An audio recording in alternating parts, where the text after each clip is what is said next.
वज़ीर आज़म पाकिस्तान इमरान खान के खिलाफ तहरीक अदम-ए-एतमाद पर राब्तों और मुलाकातों के बाद मामला हतमी नताइज की जानिब बढ़ रहा है। सियासी जमातें अदम-ए-एतमाद का मामला आईनी, कानूनी और सियासी तरीके से हल करने की बजाय एक दूसरे के मुकाबले में एक ही दिन एक ही जगह पर वर्कर्स इकट्ठे करके कौम को लड़वाने की रविश अख्तियार कर रही हैं।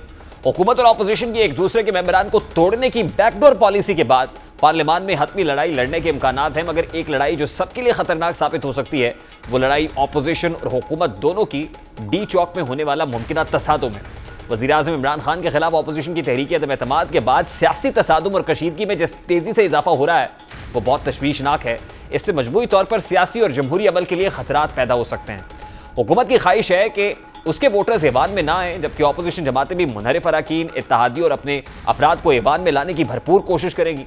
जबकि हुकूमत की जानिब से वाज़ेह कहा गया है कि अराकीन को अवाम के जम्मे गफीर से गुजर कर ही इजलास में जाना होगा। इस हवाले से हुकूमत क्या कह रही है और क्या स्ट्रैटेजी अदम-ए-एतमाद का रास्ता रोकने के लिए दिखाई दे रही है, जरा उसकी एक झलक आपके सामने रखता है। मैं जो डी चौक पे लोग बुला रहा हूँ एक दिन पहले अदम-ए-एतमाद से, मैं अपनी कौम को सिर्फ इसलिए बुला रहा हूँ कि इनको बताने के लिए ये जो डाकू तीन इकट्ठे हुए थ्री स्टूडेंट्स के हमारी कौम जिंदा है, हमारी कौम अमर बिल मारूफ पे खड़ी है। हम अच्छाई को अच्छाई समझते हैं और बदी को हम सब ने मिलके खत्म करना है इस माशरे से। पाकिस्तान की तारीख का सबसे बड़ा जलसा होने जा रहा है डी चौक में। इस 10 लाख की हजूम में से जिसने वोट डालनी होगी वो गुजर के जाएगा, और जब वो वोट डाल लेगा तो दोबारा भी इसी में से गुजर के उसने जाना होगा। अपनी पेटियां कस लें और इंशाल्लाह ताला आप देखेंगे ये तारीख का वो जलसा होगा जिसकी मिसाल पाकिस्तान में पहले कभी नहीं मिली। कोर कमेटी ने सारी ने वजीर आजम साहब को इख्तियार दिया है कि जब उन्होंने इजलास बुलाना है, और सारा इख्तियार उनको दे दिया इजलास बुलाने का और एतमाद के वोट की डेट का भी, और सेकेंडली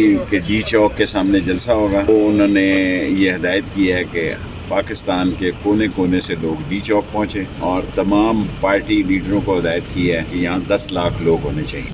अब हुकूमत अदम-ए-एतमाद पर वोटिंग से एक दिन पहले इस्लामाबाद में जलसा आम की शक्ल में अपनी अवामी ताकत का मुजाहिरा करके उसकी हाजिरी 10 लाख तक बढ़ाने का ऐलान कर रही है। मगर सवाल ये है कि क्या हुकूमत मेंबरान पार्लियामान को दबाव में लाने के लिए अवामी इज्तिमा कर रही है? क्या सियासत में शिकस्त को खौफ या तसादुम की बुनियाद बन रहा है? ये फ्रस्ट्रेशन है? क्या वज़ीर आज़म 126 दिन के धरने की तारीख दोहराने जा रहे हैं? क्या हुकूमती हामी पार्लियामान का घेराव करने जा रहे हैं? हुकूमत के इस इक़दाम के इम्प्लीकेशंस असल में क्या होंगे? तहरीक की कामयाबी की सूरत में वज़ीर आज़म इमरान खान सड़कों पर आकर एहतजाज करने, और तहरीक की नाकामी की सूरत में अपोजिशन ने एहतजाज को गली मोहल्लों तक ले जाने का ऐलान से सियासी इंतशार के खतरात बढ़ रहे हैं। अब यही नहीं है, बल्कि तहरीक अदम-ए-एतमाद पर वोटिंग से पहले भी तसादुम के गैर मामूली हालात पैदा खदशात दिखाई दे रहे हैं।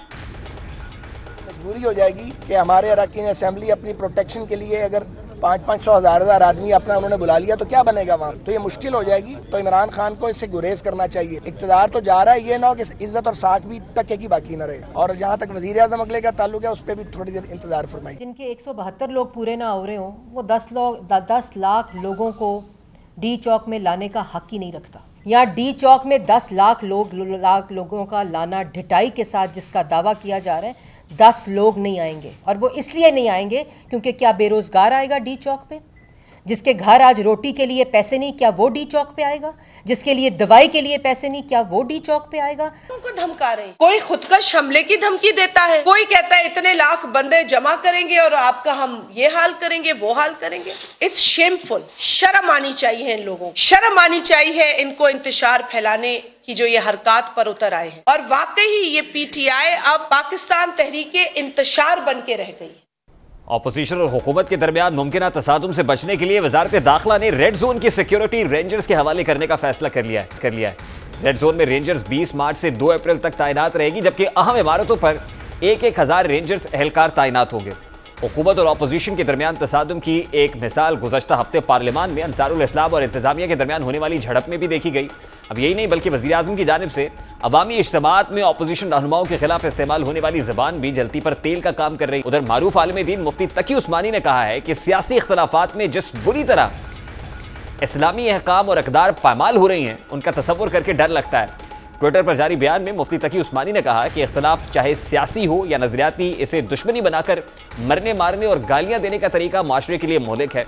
उन्होंने कहा कि तनकीद दलाइल से होती है, भोंडी जुबान से नहीं। कुरान में हज़रत मूसा और हज़रत हारून अलैहिस्सलाम को फ़िरौन के मुकाबले में भी नरम बात करने की तलकीन फरमाई गई। खुदारा सोचे कि हम कहाँ जा रहे हैं। उधर आज कौमी असम्बली की कायमा कमेटी बराए इत्तलात के इजलास में फ़वाद चौधरी और रहनुमा नून लीग जावेद लतीफ के दरमियान दिलचस्प जुमलों का तबादला हुआ। फवाद चौधरी ने इजलास में आते ही मियां जावेद लतीफ से मुकालमा करते हुए कहा कि आप यहाँ मीटिंग कर रहे हैं, जाएं और तहरीक अदम एतमाद के लिए मेंबर इकट्ठे करें। जावेद लतीफ ने जवाब दिया कि हमने मतलूबा बंदे इकट्ठे कर लिए हैं, आप जाएं, आपने 10 लाख बंदा इकट्ठा करना है। मियां जावेद लतीफ के जवाब पर कौमी असम्बली की कायमा कमेटी में कहके लग गए। पीटीआई डी चौक पर जलसे का ऐलान कर चुकी है, नून लीग भी रजामंद है, जबकि जेयूआई तैयारियों में मसरूफ है। क्या सियासी मामलात अब अवामी तसादुम में बदलेंगे? ये एक बड़ा इंपॉर्टेंट क्वेश्चन है, और खास तौर पर जिसका इम्कान जाहिर किया जा रहा है कि वज़ीर आज़म इमरान खान साहब, क्योंकि आज फैसल जावेद ने ट्विटर हैंडल के जरिए से बताया कि 27 मार्च को हम ये एक्टिविटी करने जा रहे हैं। अब 27 मार्च को जब डी चौक पर अब जो 10 लाख लोगों को इकट्ठा करने का इरादा है, अब क्या इन लोगों को इकट्ठा करने के बाद सूरत हाल वही होगी जो 126 रोज़ के धरने में थी?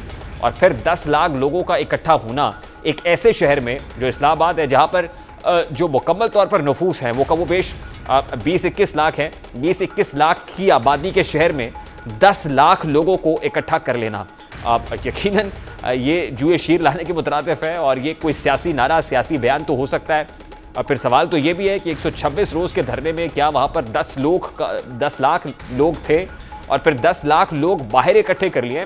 क्या हुकूमत को एम्फेसिस इस पर नहीं रखना चाहिए कि अपने 172 अरकान को असम्बली के अंदर प्रोड्यूस करें, उनको रिटेन करके रखें, तो तहरीक अदम एतमाद ऑटोमेटिकली नाकाम हो जाएगी? अगर बाहर इतने लोग इकट्ठे करने हैं तो क्या ये पार्लियामान में लड़ी जाने वाली जंग को सड़क पर लड़ा जाएगा? क्या हालात तसादुम की तरफ बढ़ेंगे? और खुदा न खास्ता किसी भी सूरत में क्या उसके बाद ये एहतजाजी धरने की शक्ल इख्तियार कर जाएगा? ऐसे बहुत सारे हालात हैं जो अपनी जगह पर मौजूद हैं।